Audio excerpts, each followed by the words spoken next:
Do you know what, this is kind of off topic, but I like to eat marijuana. Oh, yeah. And then YouTube really epic skate accidents. Is that horrible? You eat the marijuana and then you watch like ice skating doubles drop the women. It's crazy. It's actually so scary and dangerous. Hi, it's me, Trixie Mattel, and welcome back to The Pit Stop, the show where we recap RuPaul's Drag Race All-Stars Season 6. Today we have made it finally to the game within a game. And it's gonna be a lip sync smackdown, and I can think of no one more qualified to be here than the official lip sync murderer of Season 13. Reporting live from Chicago, it's Denali. Woo! Oh, hi, what's good? Come on, assassin things. You look so cool. Thank you. Can you lean in? Your makeup and hair is just, can you give the children it's just, are you kidding? You're hosting the pit stop. I'm leaving. Bye, I quit. Drag is over. You look so beautiful. Thank you. We haven't seen you on the pit stop since the finale of season 13 when you busted out that cactus look. I'm sorry, that was the best look of season 13. It was. I know, you guys really, you were so sweet. Both you and Katya were living for it, and I was like, thank you. Because you know what, I agree. I had a lot of work to do in my fashion game, but once you like go home and you like see different things, you're exposed to so much more drag, you're like, wait, I can really push the envelope way harder. So I wanted to come in with a real like, shebang at the end, yeah. We were watching the episode and they're going through all the queens from home and they get to you and I'm just like, what? Aww. We have to talk for a second about your lip sync with Kimora Hall to 100% Pure Love. Did you know that that lip sync was gonna be the one? I literally got home and was like, worst day of my life. It was episode 4. I had to send my best friend in the competition home. But I really did love it because watching back, it was the first opportunity that all of us girls in months had seen a drag show of any type, right? I didn't think about that. And that's why the girls were just turning up. They were like, yes! Like right, like as if they were at a bar. It was so cool. And it was the first and one of the very few moments that on the show I felt like I was in control of everything. The girls, the camera crew, the results, myself, like everything. And it was really, really cool. Executive producer of RuPaul's Drag Race, Denali. Yeah! Yeah! Turn the camera on. It was amazing. I mean, if we're being honest, don't like put me in gay jail. Or maybe do. I've never even been a huge fan of that song until you did it. And then I literally went home and downloaded it. That's when you know you're a good lip syncer, when people leave the club and download the song. So I have a question for you. You know, I want to learn from the best. What makes a lip sync great? I think what makes a lip sync great is embodying that particular style. So, okay, you might be a dancer, you might be a this or that, but what if you get a gospel song? Or what if you get a country song or something of any sort? It really is just about embodying it. And sometimes that's difficult to do because if there's something not in your wheelhouse, it can fall short. Let's get into this because this episode was crazy and featured 8 lip syncs, so I'm so happy we have you. Mama. Because I need nuanced conversation about the girls. Yes. I can't wait. Were you living for how wild this episode was? I was like, oh my God, this is gonna be madness. But there's also like some beauty in them having to fight for coming back in the competition. Yeah, I agree. There's a different thing when they have something to prove. So last week, Raja scored her 2nd win of the season, and after being safe the entire season, Eureka had to sashay away. So at this moment, we have a top 4, which is Raja, Kylie, Trinity, and Ginger.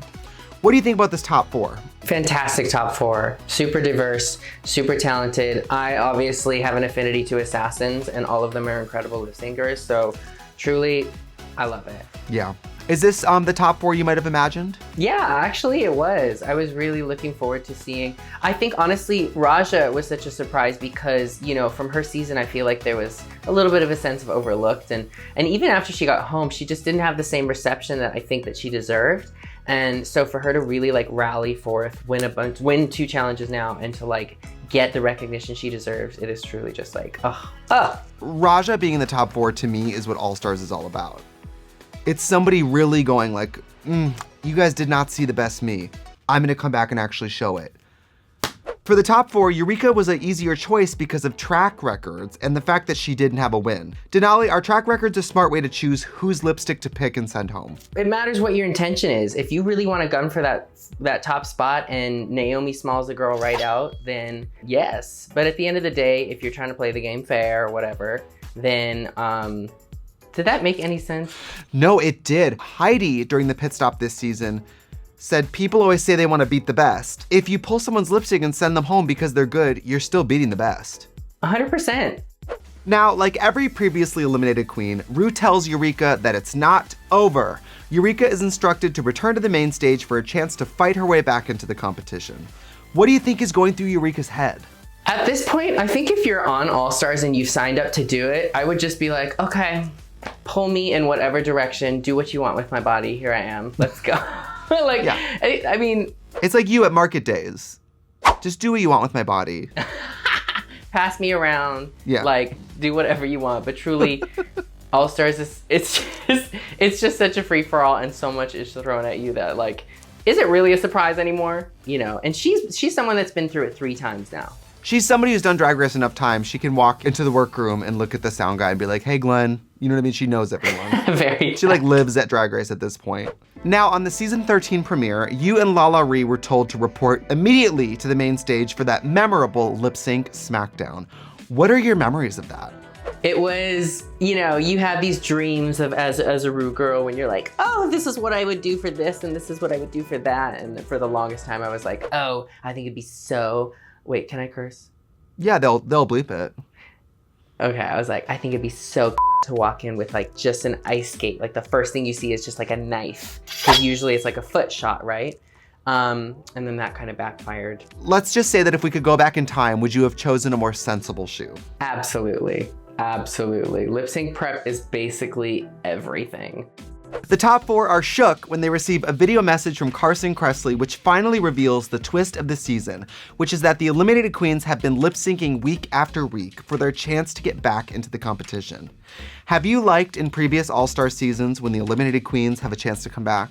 Absolutely. Any more opportunity for a queen that's been eliminated to have some more screen time, it's only fair and just in this world, you know? Everyone loves drag and Drag Race because of these queens, and the more that we can see them and consume them, the better. We'll get into it, but there's always a girl who's like, this isn't fair. These aren't the rules that someone comes back. Mm-hmm. Why don't you go tell RuPaul that those aren't the rules? Why don't you go tell her to her face? If RuPaul says those are the rules, those are the rules. If you were in the top 4, Denali, would you be stressed about the idea of a queen returning to the competition? If it was a lip sync moment, no. Personally, for me, no. You're like, I'm gonna win. I love that song. Put it on. Go ahead. Very that. Oh my God, work. Yeah, Barbie girl, let's go. Let's twirl. Yeah. But if I was, you know, somebody that, you know, lip syncing wasn't really in my wheelhouse, then I'd be scared. Yeah. I don't know anybody like that. Can't relate. What do you think about the top 4 being able to watch each lip sync? I love that, actually. It's also a time for them where it's like, hey, well done. You guys get a day of rest. Here's a drag show for you, you know? Yeah, I hope they gave them extra alcohol. I will say what I like about it too is if the top 4 gets to watch the girl fight for it, they won't be as weird and resentful about like, you don't deserve to be back. They're like, well, she did fight for it. Very that. They're like, oh, you did that. Denali, I think it's time we get into the lip syncs, shall we? Let's do it. Let's deep dive. For the first lip sync, we see the first 2 eliminated queens battle. Serena Cha-Cha and Jiggly Caliente lip sync to Free Your Mind by En Vogue. What do you think of the lip sync? Loved it. Great lip sync. Love, love, love. I love Jiggly in this ponytail. She is whipping and she is going for it. And I was actually kind of surprised with Serena too. She's got some Megan knees, you know? She's got some knees. She was doing like a forward thrusty hop thing in the middle. And I was like, okay, range of motion, come through Pilates. But at the end of the day, I will agree that Jiggly's lip sync was cleaner and it was just more exciting. And she really ate it. Yeah, Jiggly squeezed through, but Serena did make her fight for it. Yeah, she really did. So the winner is Jiggly Caliente. Do you agree? Ooh, I do agree. Estoy de acuerdo. Next, we see Silky, Nutmeg, Ganache versus Jiggly. First, did you catch the moment that Silky automatically knew it was Jiggly from the silhouette? I did. I love that. I love it so much. She said, clock the shape. She looked right at RuPaul and said, you know that's Jiggly. Then Jiggly pointed out that they're both wearing leopard and cheetah print. What are the odds? Love that. That was really cute. That was very funny. What'd she say? 2 fat bitches in leopard or something like that. Yeah, not just great minds think alike. Normal minds do too. At the end of the day, they're like, we're drag queens, we have fabric. It's probably gonna be leopard. Silky and Jiggly lip sync to Girls Just Wanna Have Fun by Cindy Lauper. What did you think? So cute. I loved it. I thought it was adorable. I thought it was a great lip sync. This is where Silky starts to really take this episode for me, is her usage of props. This is where you saw Silky, NUTMEG, GANACHE start to treat a lot of these lip syncs like finale lip syncs. And the fact that she pulled an entire bar out of her titties is truly, it's never been done before. It's never been seen before. It's remarkable. And at the end of the day, it showed that she really just wants to have fun. Girls are trying to have fun. I loved it. I mean, listen, a drag queen pulling booze out of their outfit, you won me already. You know what I mean? Very that. Again, representation matters. I saw myself in that performance. I too am a girl who just wants to have fun. Yeah, and sometimes I just want to have a shot from my cleave. Is that anything to ask for? A warm, sweaty shot. Somebody was like, how did the ice not melt? And I'm like, tea, how did it not melt? Oh my God, good point. So Silky beats Jiggly. Do you agree? I do. It was very entertaining and it was great. Jiggly is great, but Silky took it in a direction that was just a lot more compelling. Spoiler alert, this episode becomes the Silky Hour right about now. I was watching Silky's booking fee go up this episode. So next we see Silky versus YARA SOFIA. They lip sync to Point of No Return by Expose. Do you live for the song? Can I just say, I love YARA SOFIA so much. I know. We have needed this sense of manic chaos back on Drag Race since Tammy Brown, and it is so good to see it back. I know, and she's so beautiful to look at. She really is. Her body's insane. The lip sync starts. What do you think? The part that really took it for me, because it was really close the whole time, was when Silky poured water on herself. Again, she has a lot of liquids within her, and she just doused herself. Again, she was like, you know what? I need a moment. I need a break. Let me just hydrate, cool off for a second. When Laganja said props to you, mama, Silky was like, props. You're right. I'm bringing props. I'm literally gonna bring props. It was great. She takes charge, because none of that stuff is really pre-planned or anything. You have to just kind of be like, I'm doing this. I'm hiding this here. I'm doing this. And that's what it is. It's just, it's commanding and it takes charge. So good on her. So Silky wins her second lip sync. Do you agree? I do. That was great. She's an entertain trap. Moving right along. Next up, Silky versus her season 11 sister, Scarlet Envy. Gag. Silky and Scarlet lip sync to Song for the Lonely by Cher. And I have to say, Scarlet's never looked more beautiful. Oh my God.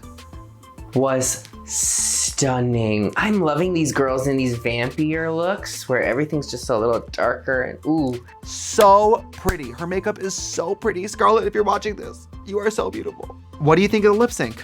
I thought it was nice. I again agree where, like, ladies, this is like now your final lip sync. This is your lip sync for your life, as if you were on the finale of RuPaul's Drag Race, right? So just coming in and dancing well and having a drop here or there, it's not gonna cut it anymore. And again, Silky comes in with more gags. She's more props. This woman has brought an entire section of Target to the main stage, and she pulls out a flag at one point. I'll say that this for me was a Sophie's choice. I preferred what Scarlet was doing with it. Scarlet was doing it like it was a real song. And maybe I was a little propped out already. Is that okay? I was a little propped out. No, it does get a little gimmicky after a while, yeah. That being said, I mean, it was an effective flag reveal, but Scarlet was literally, you could not tell me that in her mind she was not Cher. No, right. So it was a close call, but ultimately Silky wins the lip sync. Do you agree? I do. I agree that it was close, but I really did enjoy it. But at the end of the day, I did think Silky did great. So the prop queen of the season, Silky NUTMEG GANACHE, pulls ahead once again. She sure did. At this point, Silky's hotel room, everything's been taken from it. Seriously. She's plucked the walls bald. Now the time comes for Akira's lip sync and gag. we learn that A'keria has chosen to turn down the invitation to return. What do you think about that?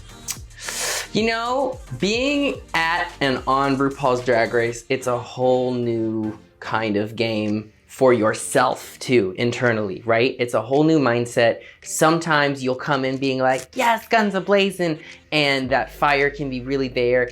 And with the way things turn out, sometimes that fire can dwindle, and sometimes you can't even really do anything about it. I hope that she doesn't regret her decision. Even if you have that fire in your mind, sometimes it's just like still really, really hard to like, dig deep and go for it. So I respect her decision. If it were me, I would probably want to stay, but I do respect her decision. I think she's an incredible drag queen, and I love her to death. I really understood. A'keria is so disappointed, but also proud of what she did. So she's like, I'm cool with this being done. Competing is so hard. It was very much like Dela, where she was like, I feel like I've shown everything that I need to. I've accomplished what I need to on my way back, and I'm good. I don't really need the crown. It's okay to just be like, I'm done. But then again, spoiler alert, when we watched this Barbie girl lip sync, I don't know if she would have survived it. Honestly, I don't think I cannot imagine someone that would have beaten it. This is probably one of the best lip syncs I've seen in a very long time. Silky says, I want to do my lip sync anyway. Would you have been that girl who's like, oh, I'm doing it? Absolutely. I just fully got in drag. I'm like here, ready to go. And it's another opportunity for me to showcase my skills on television. Hell yeah, you better know that I'm gonna lip sync against myself. And probably kind of fun. You can't lose, right? It'd be perfect. All you have to do is put on a good show. You don't have to like murder the bitch next to you. Hell yeah, in front of RuPaul and all of the judges. Like, yes, absolutely. So the lip sync starts, and it is the national anthem, in my opinion, Aqua Barbie Girl from their iconic album Aquarium. How did you feel? Would you have like wanted to do this so bad? I can't even tell you. This is the first time on Drag Race I've had FOMO watching someone lip sync. I'm not saying I would have won. I might even have lost against myself. When I'm at the gay club, the DJs, they see me, they'll play Barbie Girl. I mean. And I'll be mid-conversation. I'm like, anyway, I was with Sally at the mall, and I'll hear the song, and I'll...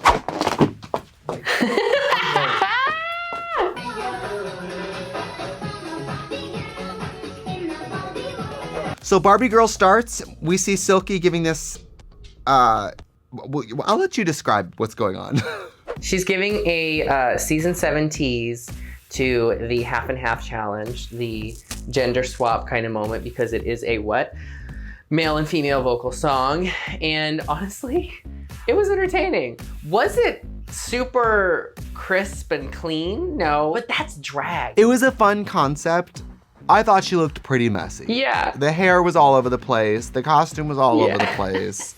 Silky, in a dramatic turn of events, wins the lip sync against herself. Do you think at this point she's feeling that she has a good chance of returning? Absolutely. With each lip sync, she's just gaining more and more ego, and she's like, bitch, I'm the one. And they keep doing those exit interviews with her, and she's like, I'm untouchable. I am God. I mean, a little bit of confidence can really carry you through. That's the thing on Drag Race.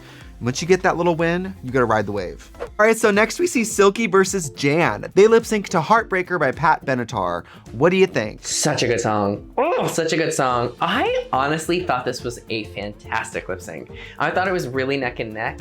And I just, you know, again, it was the prop queen. It was the prop that took it to that next level, because Jan was keeping up with her. Yeah, she broke the set, but like, come on, you guys. At the end of the day, you were telling drag queens to lip sync for their lives on this set.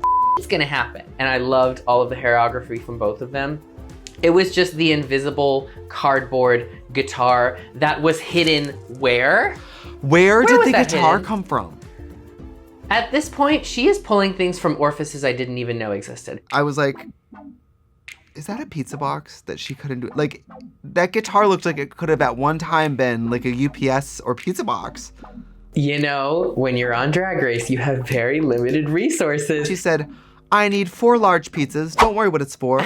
I'm very hungry. Jan, up until the prop reveal, I think Jan had it. And then when the guitar came out, Jan lost it. I agree. Jan really was hungry for it. And if she's still hungry, there are 4 uneaten pizzas in Silky Nutmeg Ganache's room. Silky wins once again. Do you agree? At this point, I think I am also becoming a little tired of the props, and I think that Jan might have taken it from me. Even though she broke the set, I really enjoyed the performance. I thought it was cleaner, and yeah, that's all I have to say about that. Girl, if I ever do Drag Race again, I'm gonna walk right out there and stomp one of those light bulbs. So Silky moves on to her 6th lip sync with Pandora BOXX. Silky and Pandora lip sync to Focus by Ariana Grande. What do you think? Such a good song. Such a good song. I forgot how hilarious Pandora BOXX is. She is so funny, so witty, so great. And I just enjoy whenever she opens her mouth with Ru. Like, it was so great. Pandora looks so beautiful. Pandora looks like Pam from True Blood. Would you say she's Pandora BOXX? Pandora BOXX, yes. I love Pandora, she looked amazing. There was no way she was ever gonna survive this lip sync. No. And I say that as a woman who is not a lip sync professional either. Silky takes her next win. Are you surprised? No, not really. It was a good lip sync, she put up a good fight, but Silky actually looked incredible. She had a little fringe moment, I think, going on. She was, yeah, she took it, and she knows how to shake, and this is a shaking song. It's one of those focus on it kind of songs, and she really did that. Also, I believe that this song could be in Silky's real repertoire. I don't believe that Pandora is doing this song in real life. 100%. Yeah, I can't imagine Pandora doing Focus. Yeah, Pandora's energy was like, focus on her. It was very Pandora the Explorer, someone else. Oh my God, Pandora the Explorer. Do you think Silky is thinking she's one lip sync away and that it's basically hers to lose? Oh, at this point, Silky thinks that she owns all of Pangea. She is like, I am the Omega, the everything. I am all-knowing, omnipotent goddess of the world, I'm sure. So we see the final lip sync, which is Silky in her 7th lip sync, which is crazy. Okay, watching this, I thought it was all happening consecutively. I was like, this bitch must be exhausted. But then I remembered, oh, these happened at the end of each episode, right? Silky and Eureka lip sync to Since You've Been Gone by Kelly Clarkson. So good. What do you think? I've been waiting for the day that the song is on the main stage, and it was okay. I'm not gonna lie, it was really messy. And I felt like Silky, again, came with, okay, prop queen, gag queen, but this is one that was not executed cleanly at all. It was so messy. She was fumbling with her reveal. She had this storyline that did not translate to what she was trying to do or like embody. And then even Eureka, I was like, okay, this is good, it's better, I get the storyline. But her wig was falling off a lot, and I think that she was thinking about her wig. And it's the worst thing when your wig is falling off and you just want to go for it. It's so distracting. But I will say, if there was one that was less messy, it was Eureka. I thought they both did just okay. Yeah. And Eureka and Silky are professional lip syncers. So I wanted a little more precision. And before we find out who the winner is, the feed cuts out, leaving the audience and the top 4 in suspense for next week. Oh my gosh. Pero what could happen? Who could take it? By the way, I love style superstar Carson Kressley doing his best hazy impersonation of a sports announcer. It's actually really cute. Yeah, I don't think he knows about sports, but I loved it. It was very like, hi, today we're doing sports. I loved it though.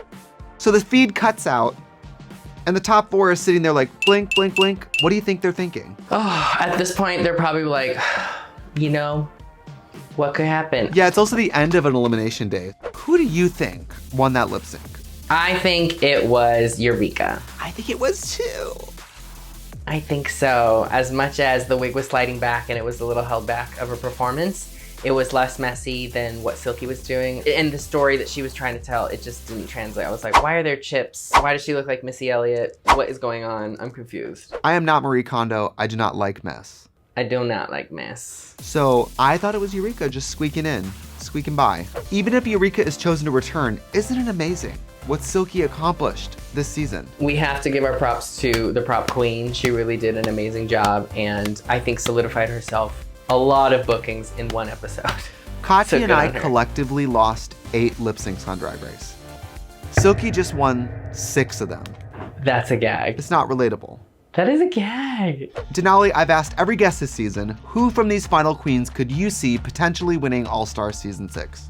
For me, I think it would have to definitely be between Kylie or Raja. Again, I have an affinity for assassins, so it's just my taste in tea, but two of my favorite performers in the entire world, and I'm so glad to see them all the way at the top of this competition. I'm with you. I think those are my 2 picks too. Right? Same brain. Same brain. And I know, Denali, you just competed, but do you think we'll see you on All-Star Season one day? Oh, I would love to be on an All-Star Season one day. I definitely want to take my time. You know, we were in a pandemic season. I want to make my money. I want to travel. I want to grow. I want to blossom. But I definitely would love to come back. I want that too. Denali, thank you so much for joining me today. You are a fan favorite and you are an incredible ice queen who we all love so much. Thank you for coming in today. Thank you for having me too, Tracy. It's been an absolute pleasure. And thank you for watching The Pit Stop. Join us next week on the RuPaul's Drag Race YouTube channel and we will tackle episode 11 of season 6 of RuPaul's Drag Race All-Stars. Goodbye. Yo. Goodbye. Bye. Goodbye. No, props to both of them. Incredible lip syncers. This just was not the one for me. Yeah. So if you're watching along at home, Denali hates Eureka and hates Silky. Oh God. Not true. I love them, both assassins. Oh, sorry, both you're breaking Jesus up. We didn't lives. hear that. Sorry. Do you want everything RuPaul's Drag Race at your fingertips? Then head over to YouTube now and subscribe to the RuPaul's Drag Race channel, and you will get all the episodes of everything you ever want, including brand new episodes of What You Packin'. Hi.